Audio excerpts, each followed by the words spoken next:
नमस्कार दोस्तों, आप सभी का स्वागत है। आज हमारे साथ है जयपुर से पधारी अरुणा दीदी।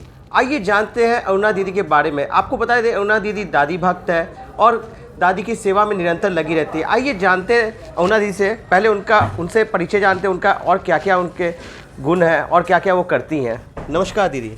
जय दादी की। जय दादी की। जय दादी की। आप कलकत्ते पधारे हैं, सबको पहले बताएं आप क्या क्या करते हैं। दादी भक्त हैं आप? हाँ, दादी भक्त हूँ।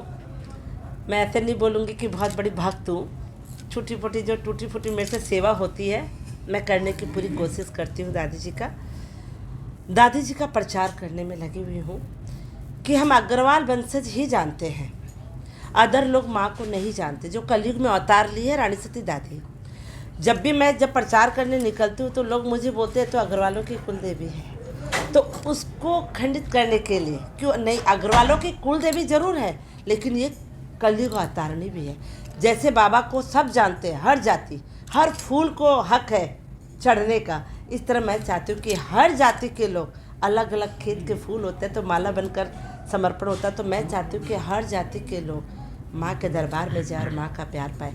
उसके लिए मैं प्रचार करती रहती हूँ। अच्छा, हमने सुना है हिसार में भी धाम है, तो उसके बारे में हमें कुछ बताएं। हिसार में जब मैं मंगल पढ़ा करती हूँ तो मुझे लगता है कि हिसार में मंदिर होना चाहिए। जब ढोकवा में मंदिर है और जब देवसर में मंदिर है, झुंझुनू तो अपने आप में बहुत बड़ा धाम है, तो हिसार में भी कुछ होना चाहिए। ख्याल मन में प्रेरणा आई, लेकिन सपने के द्वारा जब मेरे अंदर प्रेरणा आई और मुझे लगा माँ कुछ वहाँ पर भी तेरी निशानी होगी। जैसे एक बच्चा जिद्दी कर लेता है कि मुझे जाना है, तो मुझे लगा होता तो अब तक तो लोग जान जाते। लेकिन हिसार मंदिर के मेरे साथ बहुत ही बड़ा करिश्मा है कि मैं सपने में ही एक बस के अंदर यात्रा कर रही हूँ। मेरे हाथ में सिर्फ एक थाली में रोली और चावल है। चुनरी मैं हमेशा माँ के काम में पहनी रहती हूँ, तो चुनरी मेरी बार बार उड़ करके एक पेड़ के अंदर जाती है। तो मैं माँ को प्रार्थना करती हूँ, माँ तेरे लिए मैं चुनरी को नहीं लाई, मेरी पहनोड़ी चुनरी तो तना को नहीं उड़ा सकूँ, यो सपनों मेरा बठे पूरा हो गया। उसके बाद जब मेरी आंखें खुली, मैंने सपना बताया और कुछ टाइम बाद मुझे किसी ने आके बोला कि जो आपका सपना है हिसार मंदिर में। मैं दूसरे दिन गई और एज इट इज़ जो मैंने देखा, माई का मुखड़ा सेम मुँह का वो था। मंदिर चेंज था, तो मैंने बोला भी कि मंदिर तो ये नहीं है, लेकिन जब वहाँ के पंडित जी बोले कि ये मंदिर पहले नीचे ही था, अब इसको ऊपर करा गया है, तो मेरा विश्वास और जागृत हो गया। फिर जब माँ को देखी कि माँ वाकई में तू अठई आई है, तो मैं एक अंदर तक घुसना चाहूँ कि है के। तब बैठा गोयल परिवार है, सुधीर जी गोयल, बात से मेरी मुलाकात हुई और जब आकी कहानी जानी तो माँ को प्रेरणा मिली कि हिसार तंदन बाबा को बारात 8 से निकली थी और 20 दिन से हिसार धाम को प्रचार प्रसार करना नहीं, और आज बहुत लोग जा रहे हैं और बैठा दर्शन कर रहे हैं। और मैं अपना अपना धन्य मानू हूँ कि माँ मैंने चुनी और 13,000 चुनरी, मेरी तो खाली 2 बार ही उड़ी थी और माँ 13,000 चुनरी बैठा पहनी है। हर मंगसिर की नौमी में अब बैठा मेलो भरा है, 3 साल होया है, और मैं यही चाहूँगी मैं रहूँ कि को नहीं रहूँ, लेकिन बैठा मेलो भर तो रहा। तो आपके हिसाब से दादी का जन्म स्थान कौन सा है? झुंझुनू धाम है या हिसार धाम है? जन्म रानी सती दादी का जन्म स्थान कौन सा है? जन्म स्थान ढोकवा में नारायणी का जो जन्म स्थान है वो है ढोकवा, लेकिन सती का जन्म स्थान आप बोलो जहाँ माँ प्रगटी है वो है देवसर धाम। जहाँ माँ शादी होके गई वो है हिसार धाम। जहाँ माँ कलयुग में सबको परिचय देती है, जहाँ त्रिशूल थाम के बैठी है, वो है झुंझुनू धाम। तो हम लोग जो बोलते हैं ऐसे सती प्रथा को लोग बढ़ावा नहीं देते हैं, मगर आज सती ही हमारी माँ है, रानी सती दादी। तो इनके बारे में कुछ बताया कि सती प्रथा का हम लोग प्रचार कर रहे हैं कि माँ दादी का प्रचार कर रहे हैं? देखिए, सती का मतलब सत्य। ये पृथ्वी टिकी हुई है सत्य पे, ये आकाश में जो चंद्र और सूर्य उगते हैं सत्य पे। जब हम शंकर भगवान की पत्नी है पार्वती, वो है सती। भगवान रामचंद्र जी की पत्नी सीता सती। माँ कलयुग में अवतार कृष्ण भगवान के वरदान से हुई है सती, सत्य पे टिकने वाली। जो हमारे बीच वाला जो समय था उसमें छोटी छोटी कन्याओं की शादी कर दिया जाते थे और उनके हस्बैंड पति ख़त्म हो जाने पे उनको जला दिया जाता था, क्योंकि पुनर्विवाह नहीं होता था। इसलिए सती पे रोक लगाया जाए, सती प्रथा पे रोक लगाया जाए। सती माता को रोक नहीं लगा सकते हैं, वो माता है, पार्वती है, दुर्गा है। सती पे रोक लगाना ये हमारा हिंदू धर्म है, जिसमें सती की बहुत बड़ी मान्यता है, जिसे भगवान ब्रह्मा विष्णु महेश को सती ने पालने में सुलाकर स्तनपान कराया था, वो है सती। जल के मरने वाली को सती नहीं बोलते हैं, उसका तो हम रोक लगाते हैं। लेकिन आज की युवा इतनी पढ़ी लिखी हो गई है बच्चियाँ, वो अब जलने लायक नहीं बची है। हम सती का प्रचार करें लेकिन ईश्वर का कर रहे हैं। हम सती प्रथा पे रोक लगा रहे हैं, मैया पे नहीं जी। और हम इसी का खंडन करने जा रहे हैं। एक बार बोलना चाहूँगी मैं सभी को, आज इतने दादी परिवार है लेकिन हम अपनी मैया के लिए एकजुट नहीं हो पा रहे हैं। आज भी जहाँ पर बड़े प्रोग्राम होते हैं वहाँ पुलिस की तादाद खड़ी हो जाती है। आज हम हिंदू हो करके और हमारे भारत में ही हम बंधे हुए हैं। ये हम जब तक मेरी सांस है इसको हटा कर छोड़ो। यदि आप लोग, मैं प्रचार ही इसलिए, अब आज आप पूछना चाहते हो तो मैं प्रचार ही इसलिए करती हूँ, इसलिए मैं सातों जातों को जोड़ती हूँ कि सात जात जुड़ जाएगी तो हमारे अंदर वो ताकत मिल जाएगी कि मेरी मैया को कोई इस नाम से ना पुकारे। नहीं, तो आपने जो पुलिस की बात की है वो तो हमें सुरक्षा देने के लिए शायद खड़ी रहती है ना वहाँ। सुरक्षा के लिए नहीं, चुनड़ी मत उड़ाइए, अच्छा। सती की मत बोलिए, जयकारा मत लगाइए, दादी की जय बोलिए, रानी सती दादी की जय नहीं बोलिए। सती की जय नहीं बुला रहे, क्यों? सती बहुत बड़ा, जब हम 108 नाम सती का लेते हैं तो सबसे पहला शब्द सती का आता है। तो मैं जो जल के मर गई उस पे रोक लगाती हूँ, जो औरतों पे, कन्याओं पे दुर्व्यवहार हो रहा है उस पे रोक लगाना चाहिए, लेकिन मैया पे नहीं। जिसके द्वार हम मांगने जा रहे हैं, जो झोली भरती है, हर दिन पर्चे देती है, वो साक्षात ईश्वर दुर्गा का स्वरूप है। उससे खिलवाड़ ना करे कोई। तो रानी सती दादी का जो मंगल पाठ होता है उसमें कितने अध्याय होते हैं? 5 अध्याय। तो आपके हिसाब से संपूर्ण जो करते हैं लोग, कोई 2 घंटे में करते हैं, कोई आधे घंटे में भी कर देते हैं, कोई 4 घंटा लगा, तो अनुमान कितना टाइम लगना चाहिए, समय कितना समय लगना चाहिए एक देखिए, मंगल पाठ 1.25 में? घंटा यदि हम उसको पढ़ते हैं सिर्फ तो 1.25 घंटा में पूरा हो जाता। लेकिन हम जब सब भाई बहन मिलकर करते हैं तो 3 साढ़े 3 घंटे में पूरे हो जाते हैं। लेकिन हम घर पे रेगुलर करते हैं, ध्यान से करते हैं तो 1.25 घंटा मिनिमम। जब रेगुलर करने लग जाते हैं तो मुखस्थ होने लग जाता है, तो आराम से हो जाता है, उसमें कोई दिक्कत नहीं। लेकिन मैं चाहूँगी कि जितने लोग भी हैं, यदि मंगल पाठ नहीं भी कर सकते हैं, आप ओम श्री रानी सत्यनामा का जाप करें, ओम नमो नारायणी का जाप करें। ये सब करने से भी माँ को भावना की भूखी है, भाव की भूखी है, श्रद्धा की भूखी है। वो सोने के सिंहासन पे नहीं, वो दिल के सिंहासन पे बैठती है।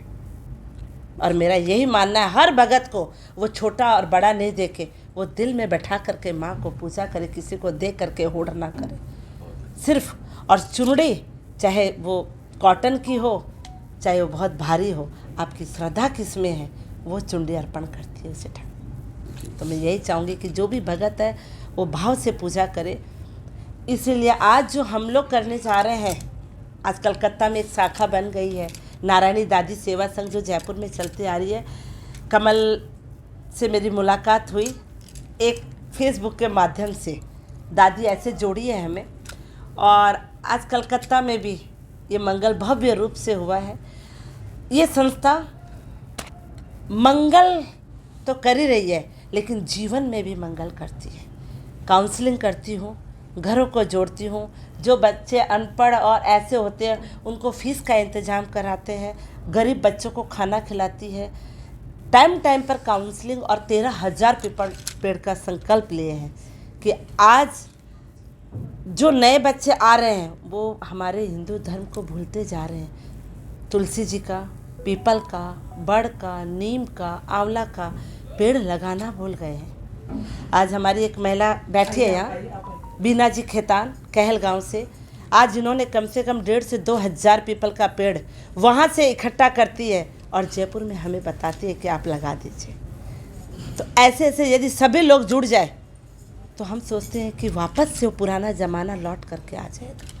और हम सब भाई बहनों का साथ चाहिए इसमें कि पीपल का वृक्ष साक्षात भगवान विराजते हैं, जिसको बड़े से बड़े कष्ट भी यदि हम जल चढ़ाते हैं तो भगवान कृपा होता है। साक्षात पेड़ है जिसमें वास करते हैं भगवान। मैं यही चाहूँगी कि जितने भी भाई और बहन हम लोग जितने भी हैं, हम लोग सच्चे दिल से माँ को मानिए, प्रार्थना कीजिए, तो वो देर नहीं है, बहुत जल्दी चमत्कार करती है। जी।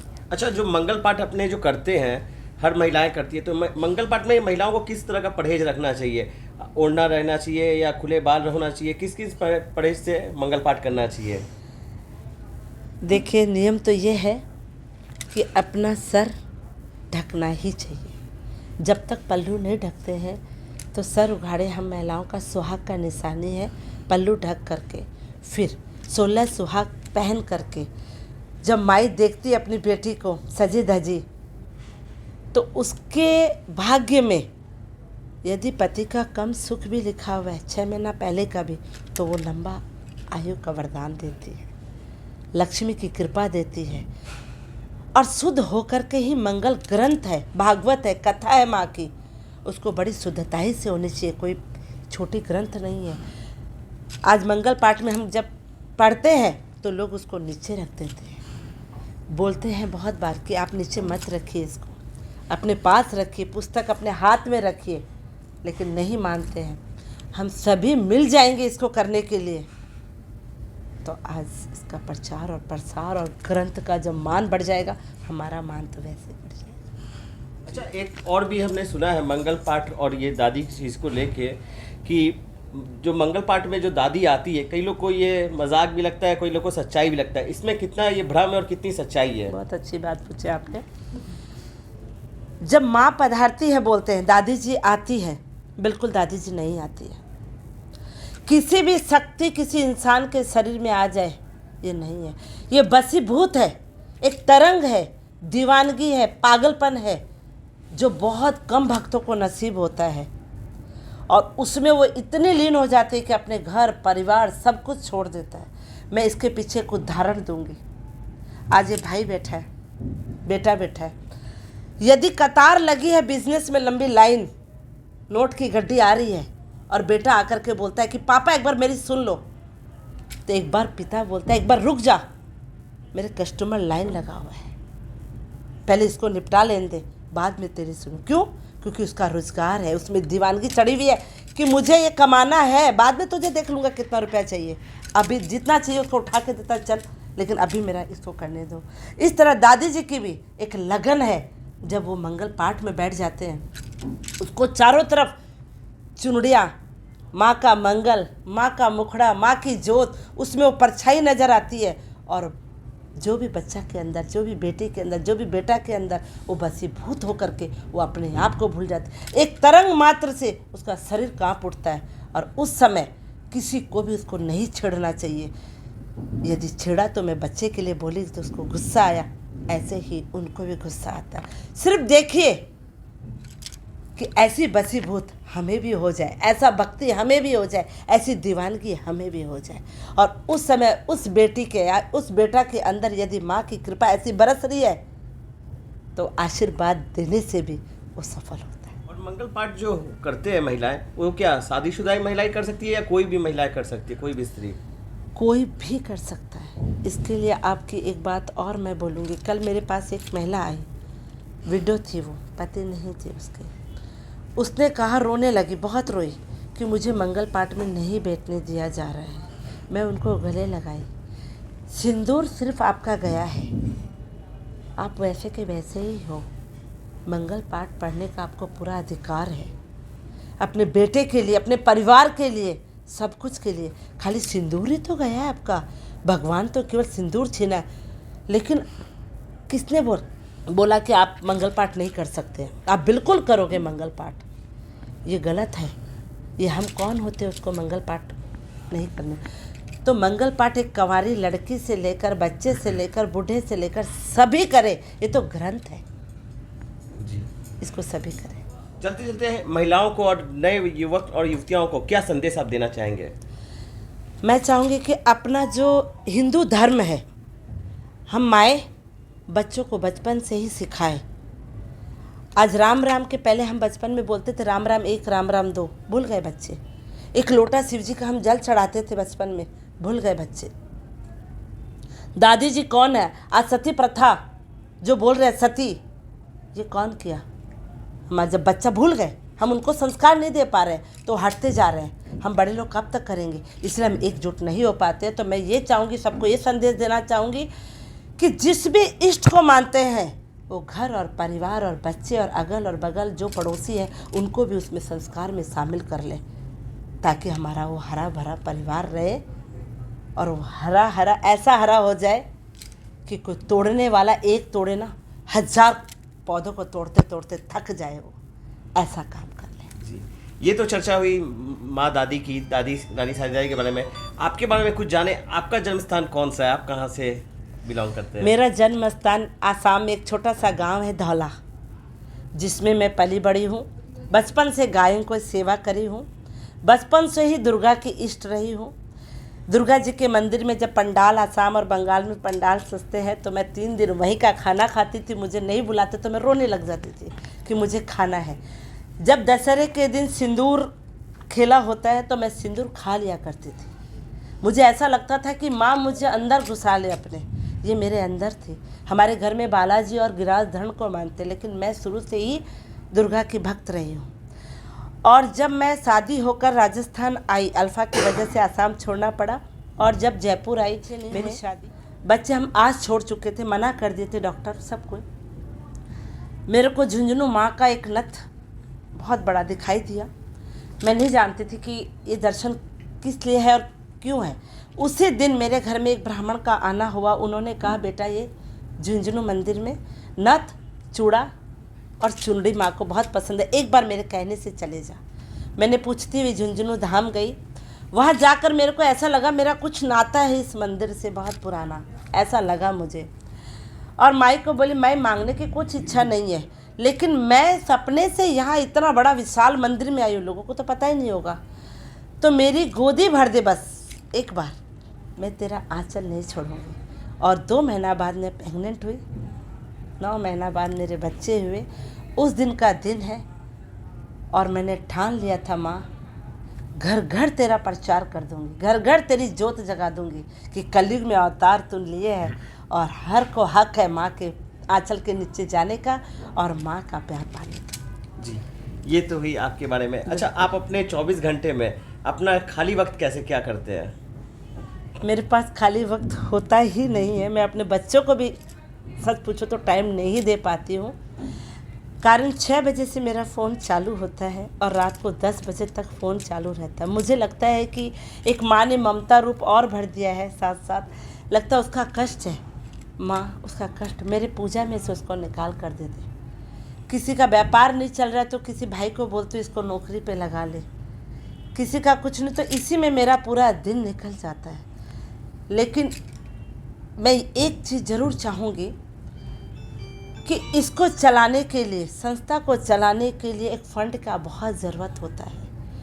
आज कोरोना के टाइम में कितना परिवार बेघर हो गए हैं, बहुत परिवार जिसका स्कूल का फीस नहीं जा रहा होता है, किसी की राशन नहीं जा रहे होते हैं, बहुत कुछ।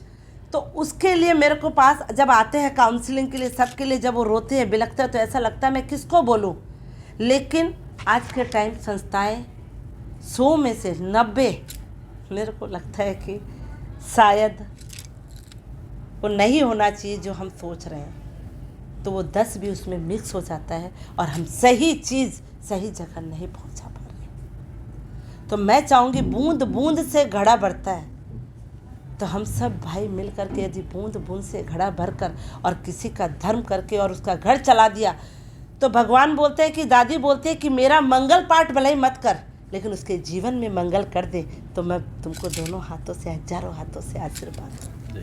और वो बूंद पता नहीं किसका लग जाए उस जगह पे, तो मैं बोलती हूँ शायद धन्य वो बच्चा जिसका वो सही जगह सही उसमें लग गया कि आत्मा में परमात्मा बैठती है और परमात्मा का आशीष उसको मिलता है। और मैं यही चाहूँगी सब भाइयों से बहनों से कि इस तरह का काम के लिए ज़रूर अपना हाथ बढ़ाए और नारायणी दादी सेवा संघ से आप संपर्क करें, मेरे से ज़रूर संपर्क करें, हज़ारों दुआएं उनसे दिलाऊं और उसके घर में भी उन्नति कराऊं, यही चाहूँ। जी, तो ये थे हमारे साथ अरुणा दी, अरुणा माँ, जितना परिचय किया जाए उतना कम है, जो हमसे रूबरू हो रही थी, जो बता रही थी रानी सती दादी की किस तरह वो सेवा में लीन है, किस तरह वो सेवा निरंतर करती रहती है। वो अपना निरंतर समय जन सेवा और दादी की सेवा में लगी हुई है। मैं कैमरामैन रंजन के साथ गोकुल मुरारका, हमारा मीडिया से नमस्कार।